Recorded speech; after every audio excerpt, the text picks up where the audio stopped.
our class at NYU. It's pouring rain out, so I'm doing this in the garage that I just parked in because I try to record this outside. It's gonna downpour. Good thing I brought an umbrella.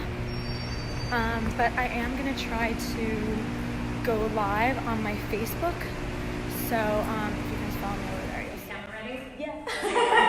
Okay. So I have known Dawn how many years? Oh my god. I know it is. Oh my god, it's It's been more than that.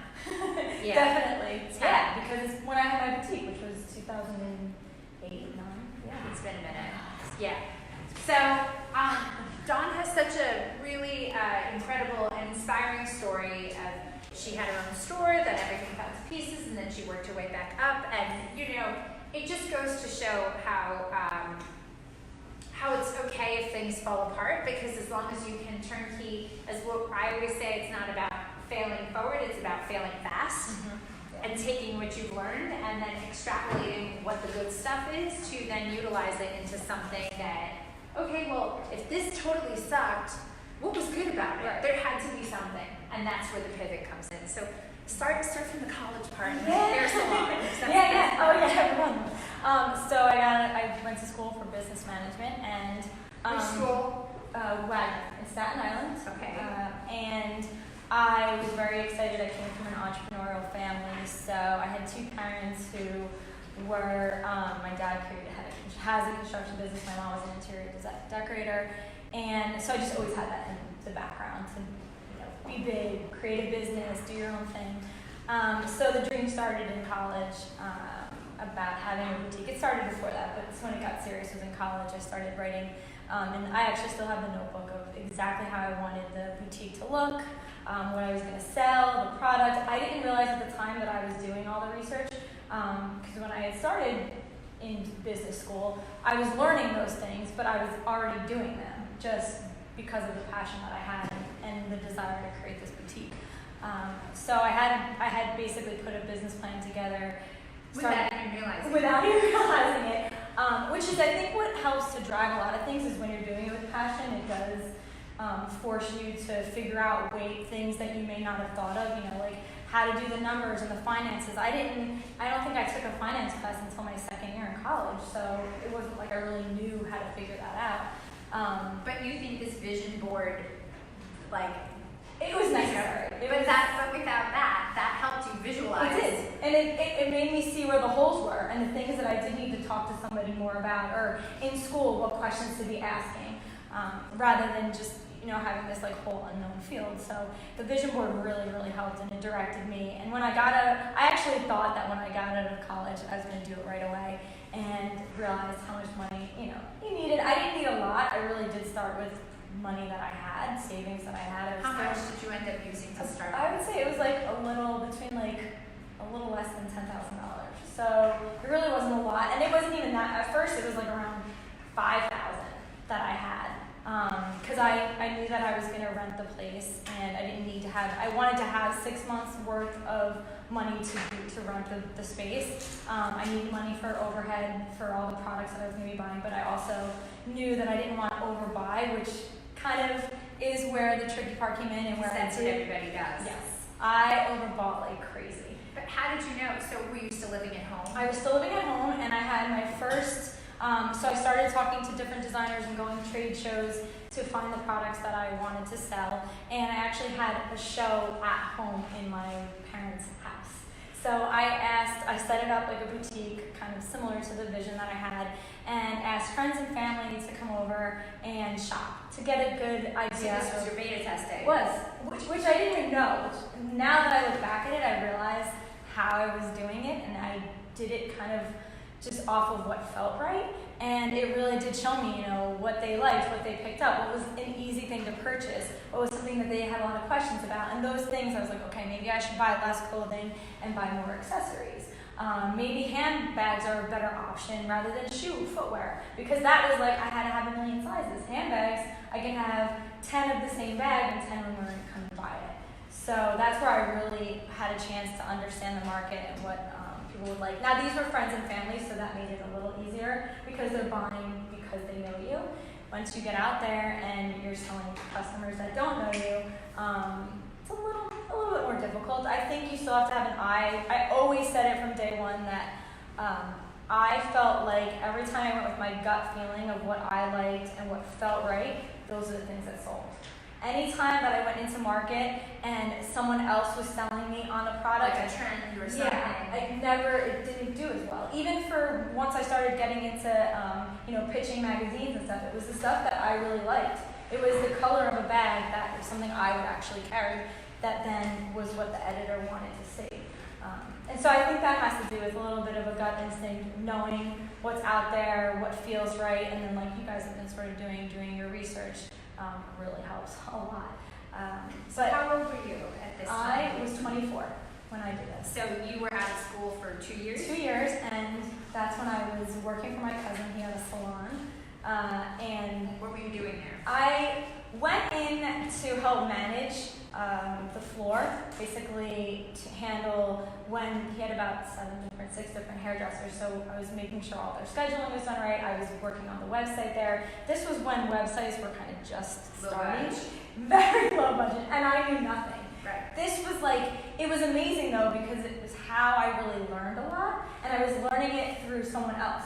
So I didn't have to worry about creating a website and finding the money to do that, because my cousin, was providing that. He was just saying, just do it for me. Do whatever you can. Were you embarrassed about working there? I was, I got out of college. I had a degree in business. I really thought I was going to open up my boutique immediately. I was big dreams. If I'm going to have this, it's going to be successful. By the time I'm 30, I'm not even going to have to work. Just huge. And I remember being in the boutique, in the salon, and thinking, I can't believe this. I can't believe that, it was this tiny little job. And I felt like all the effort that I put into my college career wasn't really showing. I wasn't really using it. Little did I know I was actually using all of it. Right. And my aunt was there. She was older, and she. Because the whole family worked there. The whole family worked there. Right. And she was she still is a very wise woman, and she would give me these little tidbits of advice through the day, and talk about how to sell someone or how to get someone to come back. Now this was a salon, so it was a little different than selling product in a boutique, but it was still the same. It was how to talk to people, how to make them feel comfortable, how to get them to stay longer. They were adding services, so it wasn't just a haircut. Did you want color? Did you want a scalp massage? All these little things were adding up, and they're building to upsell. Right, to upsell. And I didn't realize I was learning that until I went into my boutique and started using all those things. And to this day, when I see my aunt, I'm like, I still use what you said. Your voice is still in my head for even the stuff I'm doing today, which is, a lot different. So it was a great experience, even though at the time I had no idea, and I went home complaining and crying and saying, I'm never. Did you tell anybody you were working there? No. I don't think anybody knew. I mean, it was in a small town, so nobody really knew. All I talked about was that I was going to open this boutique, and thank God I did. At which point did you say, okay, I'm ready? Well, this whole time, it was about 2.5 years, I was still doing all the work and figuring out where some of the money was going to come from, getting the product, going to trade shows, and working there to make some of the money that I was going to need to open the store. And once I realized that I was ready, I knew I had to just jump in. Because if I kept waiting, it wasn't going to happen. I was still living at home. I didn't have, my friends started to get places and, rent apartments and do all their things on their own. And I was kind of feeling like, oh my God, I'm living at home, not doing anything. But that was actually to my benefit, because I was able to, instead of worrying about $1,200 rent for an apartment, I was able to put that into my boutique, which thank God I did that, because I don't think I would have been able to open a place without that. There would have been no way I was paying rent plus paying double rent. Yeah, no, it wouldn't have been.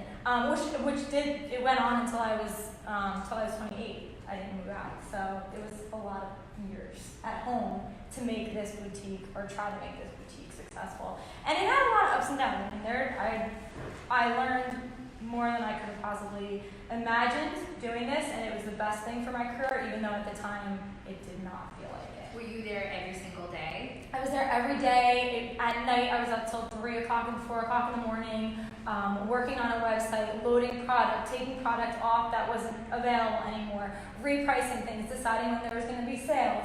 figuring out who I had to network with locally to promote the boutique. Your local influencers. Yep. And then, you know, this was 2004, 2005, so that wasn't even a big thing. Right. You know? No one was even talking. Instagram didn't exist. I think now, like, wow, if I had that power and that type of, you know, those type of people to target, I can't even imagine. Because I was doing everything, and you know, most of it was very much local traffic and going to other salons and other stores and other places around and saying, like, can we work together? What are you doing? How can I bring my customers to you and you bring your customers to me? Which for really someone to shop for bridal, to come to you and then go there to exactly, which is what I did a lot of. I mean, a lot of my customers, I went into a salon that was about 20 minutes away and actually brought about 20% of my product into this guy's salon to sell it there. So I was jumping back and forth. I had the boutique going on, and then I would go to this salon 3 days a week and see what I can sell, because that was walk-in traffic. I mean, right there, people are sitting getting their hair done, which I knew from working in the salon that these women were ready to spend money because they had nothing else to do. So they would be sitting there and, you know, little keychains that I was selling or small little clutches, and they were going out for the evening, and that's why they were there to get their hair done. I was able to sell. So everything crossed over. How were you able to, because at some point you had to hire someone. What was that? That must have been traumatic.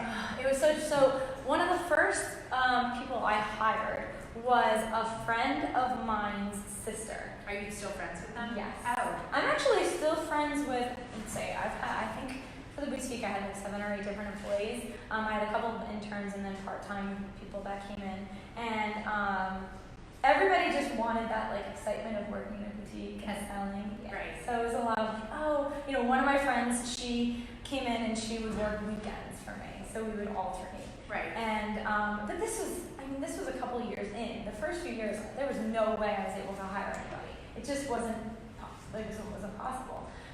Did you create an employee directory or guide or anything? Or I had a little bit. I had created just like, it was so basic, you know, just like one sheet kind of explaining how to open, how to close, the register.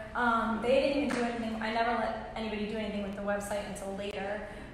So basically it was just how to work with customers. And then in the downtime when there was no one there, I actually had one of the girls that was working go through different like Women's Wear Daily and magazines and find stuff that I thought would be like on trend and rip them out and put them in a book for me. So that way we were always keeping track of what was happening.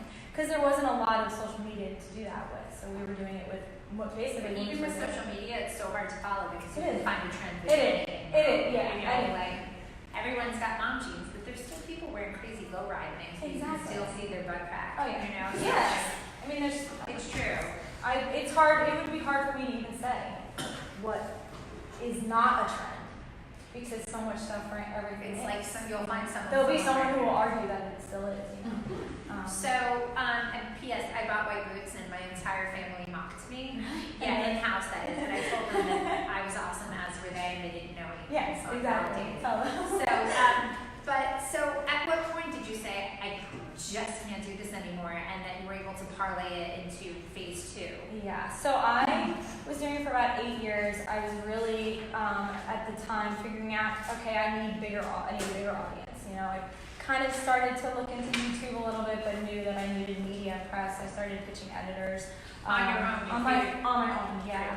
I knew that a publicist, PR person would be good, but everyone that I looked into wanted like the minimum $2,000 a month, and I was like, I can't even pay myself that. I'm gonna be, giving that to someone else. I couldn't, even though I knew it was probably would be very beneficial to me and could grow my business a lot faster. But I decided to try to do some PR on my own. I pitched a lot of editors. And you figured out how to pitch. I did. It took so much time. I mean, there was so much like, how much do you pitch? What do you say? Can you just email them out of the blue and say like, hey, do you want to feature this in your magazine? So there was so much trial and error, a lot of no answers. I would say. Who was your first real press hit? Elle magazine and Glamour were probably the 2 biggest ones. And then Cosmo, Life and stuff. Once that happened, I was able to get all of them. And everything, the traffic was to go back to your website or your store? Yes. It was, I mean, that was amazing. Actually, I one of the TV thing with Fox that I did with the bands that I had, when I first launched my website, I had this like product that was like a band to make you like look slimmer or whatever on your body. It was something I didn't think anything of. It was selling good in the market, so I brought it into the store, and I had a lot of women asking for stuff like that. And Fox, Good Day, reached out because they actually thought I was the inventor of them, and I was not. Did you tell them you weren't? I did, but I didn't know they thought that until they arrived at my place. And I'm like, well, I'm not the inventor. They were fine with it. You're like, but hey, they sell really well. Exactly. So we went into like a wholesale, of it, and it did really good. But that was right when I had my website, and on my website, I did not have the ability to like click and purchase. You had to email me to Back then. Yeah. So vintage. Yeah. I probably lost, I would say, maybe 60% of the sales just because of the ability, once you lose a customer online, it makes it really hard to try to get them, if they can't get the product right away. So I learned quickly that I needed to have a website that was, you could, shop on, and it was easy, it was e-commerce. So then I did that, and that was another, I don't know, maybe $4,000 to redo the website, because then Shopify didn't exist, Wix didn't exist, nothing easy. You went to grassroots this, and it was ugly. It was not. It was, So my first website, my friend's 14-year-old brother did. Yeah. And he was still in school, and I was like working with him, and he's like, it's finals, your site has to wait. And I was like, but I'm gonna get a press hit. I mean, it was just. That's how it was, though. It was very, it's a true story. But it was really good because it made you get like down and dirty with all the work. You didn't have.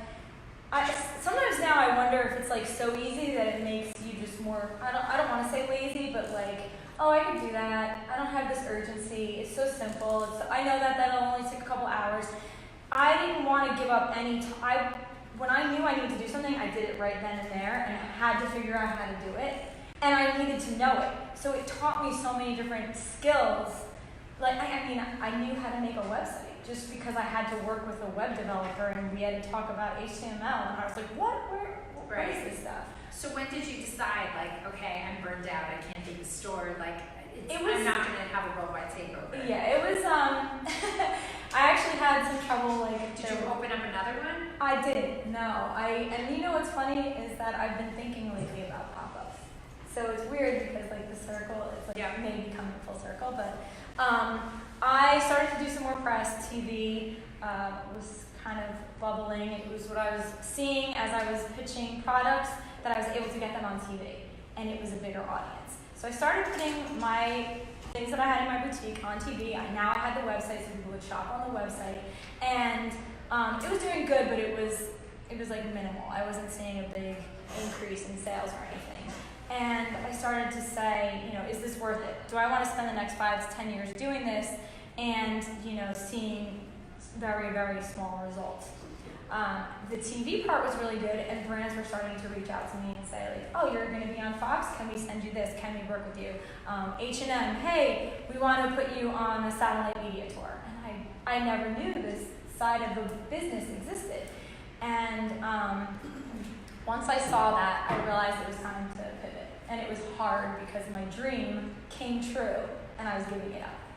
So was it traumatic to close the store? It was. And I remember, like, it was like a movie. I saw it. I was looking outside. I'm looking in the store, and I'm thinking, like, am I making the worst decision of my life right now? Am I all this hard work that I put into it, and time and money? Was I giving up too soon? But I didn't know. I didn't want to be a failure. I didn't want to give up. I wasn't the type to give up. I was the type to keep going forward, and that's what kept me going and kept changing.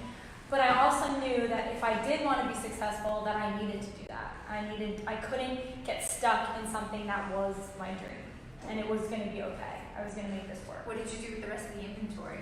That was like the worst part. There's probably still a few things that I have that just didn't sell. But I put everything on sale. I actually found e-drop-off. I don't know if this girl in Chicago, she was starting this business called e-drop-off. Is it still around? She just closed, actually. We were open the same amount of, we opened at the same time and she just closed this year. Which was like ironic to see it close because I remember when she was like getting big and she had a great business. But I was sending product out there to her and she had this whole like eBay store thing where once it's sold, she sent you a check. So I sent a lot of products. So it was kind of like virtual consignment. Basically, right. Yeah. I didn't really know much about big stores like Marshall's and Century 21 or any of those, and they only took big quantities, so there wasn't really anywhere that I can put the merchandise. I didn't have a lot. I didn't have huge quantities of anything. If I had 4 or 5, that was the most. So there really wasn't someone that I can sell to sell my leftover stock. So that was a slow process of me trying a lot of different things. Basically selling it for the least amount possible Just so you could get something. Mm-hmm. That's what it ended up being. I mean, there were bags that I sold for like $10 just to. Because you could. Yeah, and I had to because I needed to make something back on the stuff that I lost. So. So did you have all of these? Did you have things lined up? I started to. I was overlapping a little bit, but there was a good, I'd say, like 5 or 6 months of time where I'm like, what the hell am I doing? Yeah, this is a bad decision. I had my lease was up. I think I did month to month on my lease for maybe 4 or 5 months after that, and then I had to move out. I was lucky that in the building where my dad's office is, there was a small little space opening up that was available. So I moved in there to actually be closer to the city. Because now I was commuting to the city a lot. I was in New Jersey, commuting to the city a lot more and needed to be in and out fast. Because when you get called to do TV segments by producers, they literally can call you an hour before and be like, we need you here. So where's your money get? So at that time when you started, like, okay, now I have no money coming in. Right. Now I'm doing TV segments, but you can't do a TV segment if you're a paid person. No. So how does that work? And Right. how did that work and how has it evolved? And that was a big challenge that I didn't really know about. So I obviously didn't do paid. I wasn't. The segments I was pitching were purely for my own exposure to get known out in the world of TV. And the way I was getting paid was if brands hired me to be their spokesperson. So I actually did a huge tour for Ebates, and they paid me and they pitched the segments. So if a brand pitches the segments and is working with them, I can be paid. But if I'm pitching the segments, it's technically, Gotcha. you're messing. I mean, I would never do that. Some people do, but I don't do that. Right. All my segments are not paid, but it was the way that I really grew my exposure. And then I started hosting events. I ended up doing a lot of hosting of events and becoming like the talent and the personality for the brands. Satellite media tours I did a lot of, and those always paid really well. Satellite media tours. So that would be it's about a 6-hour day, and you go into a studio and you talk to between 25 and 30 different TV and radio stations. So they literally sit you in front of like a display of whatever you're talking about, and you're just talking to a camera all day long, repeating the same exact thing 25 or 30 times. And it's tough because you're on the whole time. You're not allowed to really, even to like run to the bathroom, they're like, you have... Right, because they book it back to back. Yeah, everything's back to back. But those paid really, really well. And a lot of those they filmed here in the city, so it was great. And then I was working with a couple of the different PR companies that I had originally worked with for the products in my store. They hired me to be their person that they can then pitch to the TV programs because they needed experts. So they needed someone to say, hey, we're trying to sell this Maybelline lipstick, and or we're pitching this Maybelline lipstick to the producers, and we have no one there to talk about it because they couldn't put their owners on, they couldn't put their own people on. They had to hire an outside person to do that. So that's how I was able to make money. And then I started doing YouTube. And what happened with YouTube and how was that? YouTube, I've been like on and off with YouTube. When I started, it was more for fashion, but I was doing like my outfits of the day, what everybody was sort of doing, and it was really good. I started to see like money come in, okay. And where was the money coming from? From advertisers. In the beginning, when you first see the little commercial, it was AdSense. So I was doing that at the same time. I was doing a lot of, I tell everybody, you can't just do one thing. I was doing, I'm still always doing everything. And I think you have to be. I don't think there's one answer. Even when you create a brand or you have a product, I think you really have to have yourself in a lot of different places in order to make money and be successful. So those satellite tours, and then how did that turn into bigger things? And then you're like, oh, this is what I should be doing now. Yes, it kept, really, everything, and I see it now with my career, how it all sort of changed, and each thing kind of layered on top of the next. And I didn't realize it until I started to do it, that that's what it would be. I was able to take those media tours and then, obviously create a lot of different relationships and work with big companies. Now I work with Bloomingdale's regularly just as their go-to talent for hosting events, and I did a lot of Fashion Week parties. I still do a lot of Fashion Week parties. Swim Week in Miami, I do a lot of hosting, which ended up probably being the side that I like even more, is doing that and being the person, on... Are you into bathing suit? No. No. That I'm not. I'm just hosting the show. Right. Basically introducing models or the designers or interviewing them. So I kind of took on another position where I wasn't just talking about product, now I was actually talking about the brand itself as a host. So how do you compare yourself to what people deem an influencer? Because you're different than what a traditional influencer is now. I didn't even realize as I was doing it that that's what it was. Because I was doing it as a business, on more of a business side. To try and earn money. Yeah. I wasn't looking at it as what I feel like influencers now start because they're just talking about the things that they like. I was talking about the things that I like, but it was because of brands that I was actually working with. That I had relationships with because of the store that I had and because of, what I was doing from a business standpoint, not necessarily just because I put a lipstick on or because I wore a coat that I liked. Now I'm probably a little bit more focused on the whole social media side. The last few years obviously became really important. But the two really came together well, having the TV background and knowing how to work with media versus just putting myself out there on Instagram and saying that I like something. So the two really kind of blended together nicely. So are you doing a lot of things like getting paid promos for Instagram? I don't do, no, most of my Instagram is purely, I've kept it very small, and I didn't want to turn that into too much of a business. And I didn't want it to be a lot of brands reach out because of the TV side. So I have a different angle than just I don't have a huge following. But what's your following? I'm maybe 4,800. It's not, it's not even 5,000. So it's not a huge following. And nobody judges you for it? No, not at all.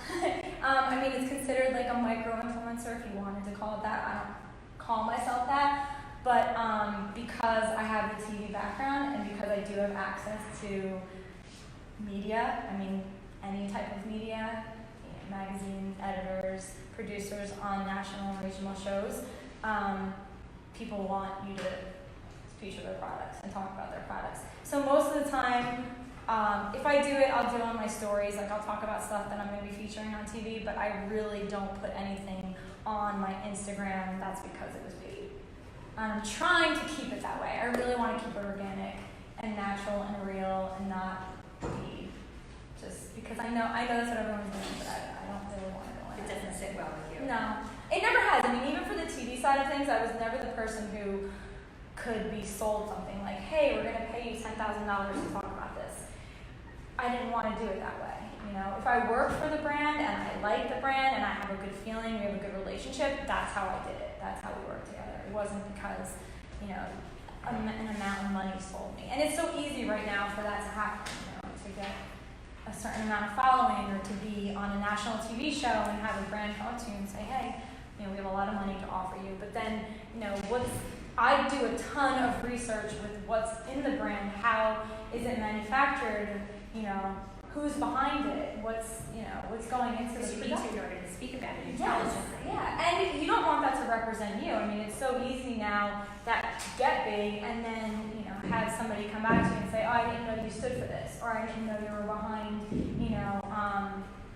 these products made in certain areas. Has that ever come to bite you in the butt? Not yet. I haven't really yet. I could tell you so many brands that I've said no to just because I didn't trust what It just didn't feel right. Yeah. So what is the next step for, considering you've been doing this now for a good chunk of time? Yeah, so I love TV. I think I'll always do that. And what do you think about the editorial landscape in terms of how it's changed or it died? And it keeps changing. I feel like every day there's something new about Glamour, if anyone doesn't know, Glamour is now going digital with only special issues. Glamour is one of the first magazines. I actually did a TV show, an online show called Dress to Kill, and I was a contestant on it. So they were one of the first people to do an online YouTube show. You can still look it up. It's like we did it, I want to say it was like 2012 maybe it was. But they were one of the first people to do it. So I'm actually surprised when I heard that it even went this long for them to just go to be digital because they were doing it then. Same with like Amazon, Style Code Live, which Did that die? It did. It died. That was Ariana Grande's brother, right? Yeah. So I did that one, and I remember thinking, this is interesting. They were trying to do the QVC concept, but with obviously Amazon is a huge platform. So it's continually changing. You've probably heard it a million times, but authenticity is the biggest thing. I don't think you can. I've learned the most that anytime I get behind something that doesn't sit well, or I feel like it's for money, or I feel like it's just because someone's offering a lot, that it doesn't always work out right. So if you're not behind your brand or what you're creating 100%, it's not going to work. It just won't. It won't sell. That people know that vibe is like running on. Yeah, authenticity. Yeah. You can smell if it's not. And social media and everything now has made it so hard to not be authentic to your audience. There's too many people out there, and if you're not, it's going to come to the surface. So do you feel like the stress or the pressure because of what's going on Instagram that it makes you feel like uncomfortable and insecure? Like, I should be doing more. I should be doing more. Oh yeah, I feel it all the time. I feel like I'm a hard worker. I love to work. I can work 24/7. But I've noticed that I've felt a lot of almost like confusion in my head with the directions to go in. Because there's so many things that I want to do. And every single day it's like, do I want to pitch more stories? Do I want to focus on my Instagram? Do I want to go work with a photographer, take some more pictures of stuff? Do I want to work on my blog? Should I post another YouTube video? Do I need to edit videos? And you're doing it all by yourself? Pretty much. Do you have an assistant? I have an assistant, and I have, a few people that I work with that are kind of on call. So if I need something, it's done that way rather than having someone part-time or full-time. That's what works for me. I think that's the easiest, is just to have somebody. And now I have those key people that I just know are good. They get me. They know what I'm doing. We know how to work together. They have other jobs, so I don't feel the pressure to be that full support all the time. Right. Which is a lot to do. Right. I feel like for me, and it's why I mentioned the pop-ups, I feel like and all the knowledge that I've had that's culminated from actually having a physical store, to pitching and doing TV, to hosting events, to then being more influential online and doing YouTube and Instagram and all that stuff.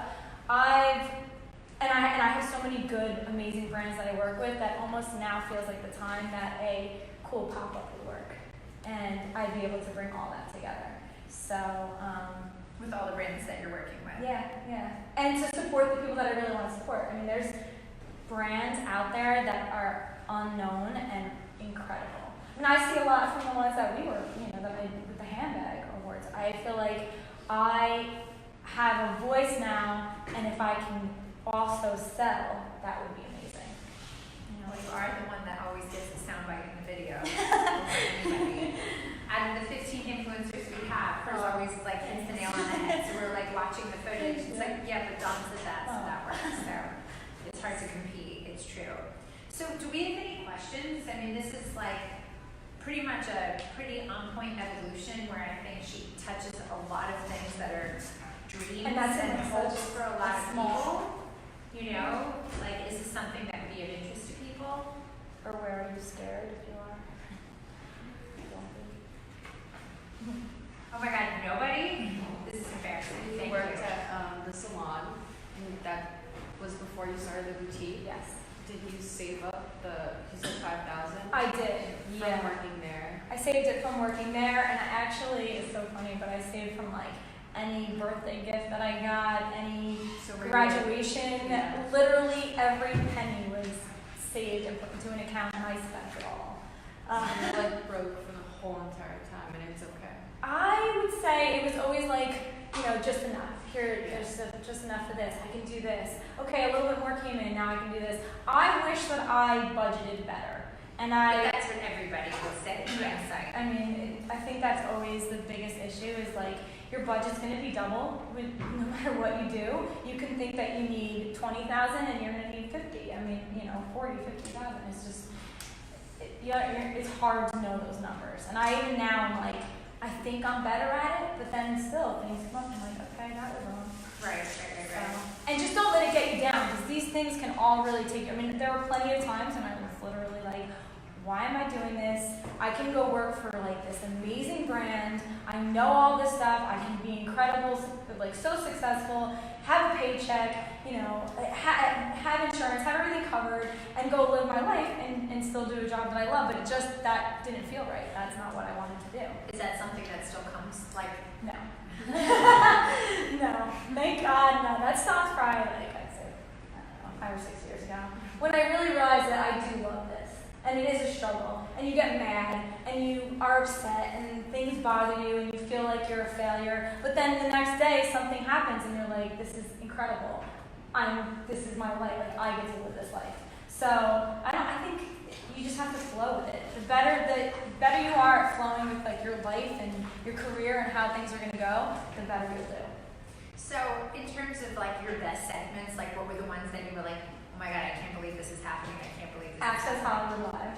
Okay. That was, the whole thing was just amazing. Flying, I mean, everything was paid for. Flying out there, my hotel room literally was like a dream. Open the curtains and it was like the Hollywood sign. Like, what? And then, you know, showed up, you're on TV, it's a live audience, there's, you know, it's a national show. It's probably one of the biggest shows you could be on. E-News, I did a couple times. That's always like amazing. And I actually filmed that right here. I didn't have to go to LA to film it, so that was even nicer. Yeah. I do New York Live all the time now, and it's a local show, but because we're in New York, it's like a national show. Right. So it's one of my favorites, and those relationships with those people, they became friends. So in terms of like what you want, you have a question? No. Okay. So in terms of like, you know, how you organize your day, is it something that you still find is tricky? It is. It is, and I feel like I never can get it. So things come in through the day. Every single day, I'll start the day, you know, this is what I'm going to work on. I'm going to work on editing a video, I'm going to do a blog post, then I'm going to pitch a couple of editors, and then I'll focus on, you know, the few TV segments that I had coming up. And without fail, like something comes in, or someone calls and is like, can you do this quick meeting? Or can you run here and host this event? All of a sudden, the whole day changes and you're replanning, especially when TV segments come up. Because usually when they come up, you only have a day or two, if you have a day or two, if not like an hour to plan them, so that can change the whole entire day. Do you do your own hair and makeup? Because I know they have people there. I do. I've had too many weird experiences. I know. Like really weird. My hair was like. Yeah. When I did my Channel 11 segment, they had a hair and makeup person there, and she's like, do you want something? And it was raining, and I said, well, my hair is just a little flat. She's like, let me fix it. And then she did it and did it. And, you know, I didn't want to So like, her, and then you look in the mirror and be like, oh, and then no, I'm gonna go out I can't go on hair like this. Oh my my makeup God. a few times. I was like, this is not good. No. After this segment, I'm like, look at this. I Yeah. don't want to go anywhere. It's I not going know. to video. So, yeah, I do my own hair. even when they offer it a lot. You have a question? How do you feel about yourself being an influencer, and what kind of tips you can give to like the people that are trying to be an influencer? I don't think you should worry about numbers. And I mean, I know I can say I'm saying that because my YouTube is 10,000. I don't have across the board huge numbers, but it doesn't really matter. It depends on the relationships that you have. I think that's the most important, and that's where you're gonna grow more long term. So if you want to be long term in any industry, it's going to be the relationships you have, and to foster them, and to make sure that you take care of those people that are bringing you up or helping you, or that you're working with, whatever it is. I think the relationships that you have with people are the most important thing. And you can be an influencer, you can create a brand, you can do the things that you want to do because of the relationships that you have. Just because we got to wrap up. In terms of like things to take away, if this is something like, what would be the best way to start? What would you recommend? I think you have to really find like what you feel good about and do that. So if it's funny because I love cooking, and I always loved fashion, and I never thought about cooking as a thing to me. It was never something that it was like, I always did it, I like doing it, my family does it, I never thought about it. A friend of mine said to me, I don't understand why you're not mixing the two, why are you not doing more of that? And because I love it so much, and about a year ago, I started created another Instagram and putting it on Instagram and showing it, and I love it so much, and I never tapped into this one. What are you showing? You're making food? Making food, yeah. And I never thought anything about it. It was something that it was so normal and natural to me that I didn't even think that it was something that I needed to show or cared about. And in 1 year of doing this, and the Instagram's not a lot, but all this stuff has come out of it. All these opportunities. So many opportunities, very local opportunities, but a lot of stuff. So I would say, don't always just look at what you think is going to be a good business or what is right in front of you, but think about the things that every single day you're doing that drive you. Because sometimes that can be something that turns into something major. And then my favorite question, for if anybody else doesn't have, how important are thank you notes? So important. They're the best thing. I feel like you should do them. I'll mix it up. So I'll do some handwritten ones because I still think that matters. And people, when they get a handwritten note, it's like, when I get a handwritten note, I'm so excited. So it just feels special to get that little card in the mail. And you will be remembered if you do that. I think people remember that forever. Do you do it with people that you even think aren't that important because you just don't know? Yes. I do thank you notes with everyone. I did an event last week for Thanksgiving Eve. I hosted an event, and literally 2 o'clock in the morning, the first thing I did when I got home was sent an email to the general manager and said, I just wanted to thank you so much for the opportunity to work with you. And he was like, I want you to come in. I want to meet with you. I have more ideas. So if I didn't do that, and it was just because I knew that I needed to do that immediately. One, because if I didn't do it, it would have been 3 days later. Right. And 3 days later doesn't count. Yeah. Right. So any more questions as we round this out? Really? Guys, just as a reminder, to be remembered by someone who knows so many people, the whole key is asking questions. So whenever I had a guest speaker, wherever I went, that whenever I was in class, I always made sure I had at least one question. Even if the whole damn class didn't raise their hand, I knew I had to be the one because I knew these were my opportunities for connections. You guys all spoke about how much school costs, and this is your return on investment, these people I bring in. Because this is a 3-hour class, and I have an hour slotted out for you to meet people. So if you don't take advantage of it, that's on you. But these are things you need to think about. I've been delivering. Did you break even or did you lose on That's a good question. that is a very good question. I would say when I closed the doors and I still had some overhead, I lost because I had a good maybe $4,000 worth of stuff that I had to figure out, but I sold most of it, and so then it was kind of breaking even situation. So I think Were you so scared that next morning? I did not want to know anything. I was like, this is the worst decision of my life. I actually wrote it down in the notebook, and I still have the notebook and read it sometimes to remind myself of how I felt, because it was the worst feeling ever.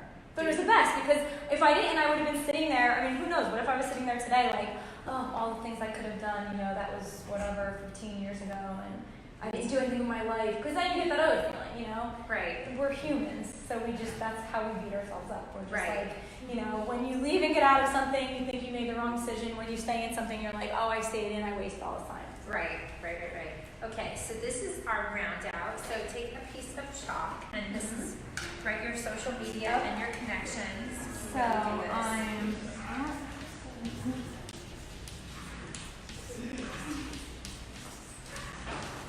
I'm on everything, and you can reach me at And what's the best way to reach you? my email. So this was the name, belladonna.com, of my boutique, which I turned into my whole business. So you never have to lose it all. And what's your Instagram? I do. My Instagram is @Russo, and my email is donna@dawn.com. I would honestly say, if you really, really want to get in touch with me super fast, I answer on Instagram, like DMs, like very fast. Email gets like